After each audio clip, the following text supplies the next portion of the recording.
विज परिवार, तलवार से ताकत नहीं, समझ से पहचान। इतिहास में कुछ नाम ऐसे होते हैं जो किताबों में कम लेकिन समाज की नसों में ज्यादा लिखे होते हैं। विज ऐसा ही एक नाम है। एक नाम जो कभी तलवार से जुड़ा था और आज दिमाग और दौलत से पहचाना जाता है।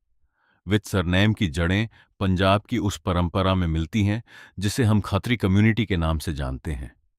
यह कोई अलग जाति नहीं बल्कि एक पहचान है, एक गोत्र जो समय के साथ बना और बदला। इस पहचान की सबसे दिलचस्प बात यह है कि यह हमेशा स्थिर नहीं रही। यह बदलती रही, ढलती रही और हर बार पहले से ज्यादा मजबूत बनकर उभरी। एक समय था जब विज परिवार के पूर्वज खुद को क्षत्रिय मानते थे, यानी योद्धा, रक्षक, सत्ता के प्रतीक। उत्तर पश्चिम भारत यानी पंजाब, सिंध और गांधार के इलाके उनका घर थे। यहां तलवार सिर्फ एक हथियार नहीं थी, वह सम्मान थी, जिम्मेदारी थी। लेकिन इतिहास कभी एक जैसा नहीं रहता। जब मुगल साम्राज्य ने भारतीय उपमहाद्वीप में अपनी जड़ें जमानी शुरू की, तब शक्ति का केंद्र बदल गया। छोटे छोटे योद्धा समूह जो कभी अपने इलाकों के स्वामी थे, धीरे धीरे एक बड़े और केंद्रीकृत सिस्टम के सामने कमजोर पड़ने लगे। यहीं पर विज परिवार के इतिहास में सबसे बड़ा मोड़ आया। उन्होंने हार नहीं मानी, उन्होंने रास्ता बदला। उन्होंने समझ लिया कि अब युद्ध मैदान में नहीं बल्कि दिमाग में लड़ा जाएगा। तलवार की जगह कलम ने ले ली और घोड़े की जगह हिसाब किताब ने। धीरे धीरे विज और उनके जैसे खत्री परिवार मुगल प्रशासन का हिस्सा बनने लगे। वे मुंशी बने, राजस्व अधिकारी बने, व्यापारी बने और यहीं एक नया अध्याय शुरू हुआ, जहां ताकत अब बाहुबल में नहीं बल्कि बुद्धि और नेटवर्क में थी। व्यापार के रास्ते खुले और विजय परिवार ने उन्हें पूरी समझदारी से अपनाया। पंजाब से लेकर मध्य एशिया तक उनका नेटवर्क फैलने लगा। यह बदलाव मजबूरी नहीं था, यह एक रणनीति थी, एक ऐसा फैसला जिसने उन्हें समय के साथ खत्म होने से बचाया और आगे बढ़ाया। लेकिन इस पूरे बदलाव के बीच एक चीज कभी नहीं बदली, उनकी जड़ें, उनकी आस्था। आज भी कई विज परिवार अपनी कुल देवी के रूप में माता चिंतपूर्णी, ज्वाला जी टेम्पल या वैष्णो देवी टेम्पल को मानते हैं। लेकिन इन सबसे भी ज्यादा गहरा रिश्ता है अपने पूर्वजों से। जठेरे यानी वह स्थान जहां परिवार अपने पुरखों को याद करता है। शादी हो, पहला बच्चा हो या कोई नई शुरुआत, विज परिवार में आज भी कई लोग पहले अपने जठेरों के सामने सिर झुकाते हैं। दिलचस्प बात यह है कि यही परंपरा अलग अलग जगहों पर अलग रूप ले लेती है। पंजाब में यह सादगी से निभाई जाती है, एक साधारण समाधि, कुछ प्रसाद और अरदास। वहीं हिमाचल में यही परंपरा मंदिरों और लोक देवताओं के रूप में दिखाई देती है। एक ही जड़ लेकिन कई रूप। इतिहास के इस सफर में एक और अहम कड़ी जुड़ती है, सिख परंपरा।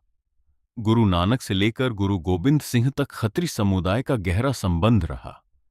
यहां से एक नई सोच जन्म लेती है, संत और सिपाही की, जहां आध्यात्म और शक्ति साथ साथ चलते हैं। फिर आता है ब्रिटिश काल और बदलाव एक बार फिर तेज हो जाता है। अंग्रेजी शिक्षा, नई नौकरियां और एक नया आर्थिक ढांचा, इन सब ने विज परिवार को और आगे बढ़ने का मौका दिया। जहां दूसरे लोग बदलाव से डर रहे थे, वहीं विज परिवार ने उसे अपनाया। वे व्यापारी बने, प्रोफेशनल बने और शहरी समाज का एक मजबूत हिस्सा बन गए। लेकिन हर विरासत को अमर बनाने के लिए कुछ नाम इतिहास में अलग चमकते हैं, और विज परिवार के लिए ऐसा ही एक नाम है। स्वामी श्रद्धानंद एक साधारण परिवार में जन्मे। मूल नाम था मुंशी राम विज, लेकिन उन्होंने सिर्फ अपना नाम नहीं बदला, उन्होंने समाज की दिशा बदलने की कोशिश की। उन्होंने शिक्षा को हथियार बनाया और स्थापित किया। गुरुकुल कांगड़ी विश्वविद्यालय एक ऐसा संस्थान जहां आधुनिक शिक्षा नहीं बल्कि भारतीय वैदिक परंपरा को पुनर्जीवित किया गया। उस समय जब अंग्रेजी शिक्षा हावी हो रही थी, उन्होंने भारतीयता को बचाने की लड़ाई लड़ी। लेकिन उनकी सबसे बड़ी पहचान सिर्फ शिक्षा तक सीमित नहीं थी, उन्होंने समाज में एक और बड़ा काम किया, शुद्धि आंदोलन। इस आंदोलन के तहत उन्होंने हजारों लोगों को फिर से हिंदू धर्म में वापस लाने का प्रयास किया, जिसमें लगभग 5,000 लोगों का पुनः धर्म परिवर्तन एक ऐतिहासिक घटना बनी। यह सिर्फ धर्म नहीं था, यह पहचान की लड़ाई थी।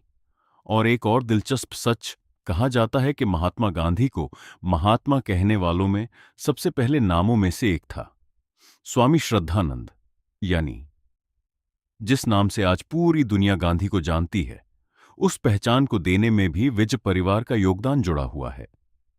सोचिए, एक व्यक्ति जो शिक्षा भी देता है, समाज को भी बदलता है और इतिहास को भी नाम देता है।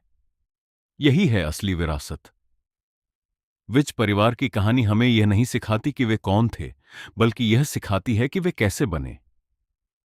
उन्होंने समय के साथ लड़ाई नहीं की, उन्होंने समय को समझा और खुद को बदला।